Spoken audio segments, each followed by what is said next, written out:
Voice of America के साथ मैं हूं आसिम अली राना और इस वक्त हम सुप्रीम कोर्ट ऑफ पाकिस्तान के बाहर मौजूद हैं, जहां पर आज एक अहम केस की समाअत होने जा रही है। हुकूमत की तरफ से मुबारक अहमद सानी केस में नजर सानी की दरख्वास्त दायर की गई थी, जिसकी आज समाअत की जा रही है। चीफ जस्टिस काजी फाइज ईसा की सरबराही में 3 रुकनी बेंच इस केस की समाअत कर रहा है। इस केस के हवाले से मुख्तलिफ मजहबी जमातों के एतराज़ात थे।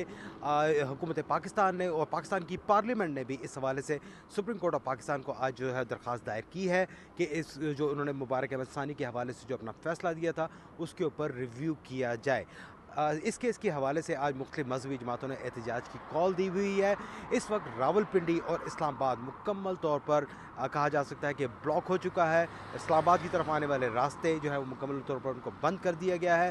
फैज़ाबाद जो इस्लामाबाद का रावलपिंडी को मिलाने वाला जंक्शन है, उस पॉइंट पर कंटेनर्स लगा कर रास्ते को बंद कर दिया गया है। उससे पहले ओल्ड एयरपोर्ट की तरफ से आने वाले रास्ते पर खन्ना पुल के करीब वहाँ पर भी कंटेनर्स रख दिए गए हैं। इसी तरह ज़ीरो पॉइंट और मुख्तलिफ जो रास्ते हैं वहाँ पर जो है कंटेनर्स रख कर रास्ते ब्लॉक कर दिए गए हैं। इस्लामाबाद का जो रेड जोन है, इसके एंट्री का सिर्फ एक रास्ता खुला है, जहाँ पर बाकायदा शनाख्त के बाद दाखिल होने की इजाज़त है। मारगला रोड का रास्ता ओपन है, जबकि बाकी तमाम रास्ते जो यहाँ पर एक्सप्रेस चौक जिसको कहा जाता है, डी चौक कहा जाता है, नादरा चौक या सरीना होटल के करीब से जो रास्ते हैं वो तमाम के तमाम रास्ते बंद हैं।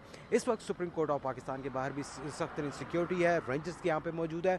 और इस फैसले के हवाले से जो यहाँ पर आया था मुबारक सानी, इस केस की समाअत के हवाले से आज मजहबी जमातें जिसमें TLP भी शामिल है, उन्होंने जो है वहाँ पर अपने एहतजाज का सिलसिला जारी रखा हुआ है। एक्सप्रेस चौक पर कारकुनों की एक बड़ी तादाद जो है इस वक्त भी मौजूद है, लेकिन वो इस केस की समाअत का इंतज़ार कर रहे हैं कि इसमें आज क्या फ़ैसला आता है, क्या सुप्रीम कोर्ट की तरफ से सामने आता है। और उसके बाद अगर यहाँ पर जो सिक्योरिटी इदारे हैं उनका ये कहना है कि अगर आज यहाँ पर कोई फ़ैसला उनकी मर्ज़ी के ख़िलाफ़ आया तो इसमें हंगामा आराई का भी ख़दशा है, जिसके लिए पुलिस ने आज सख्त सिक्योरिटी के इंतजाम किए हैं।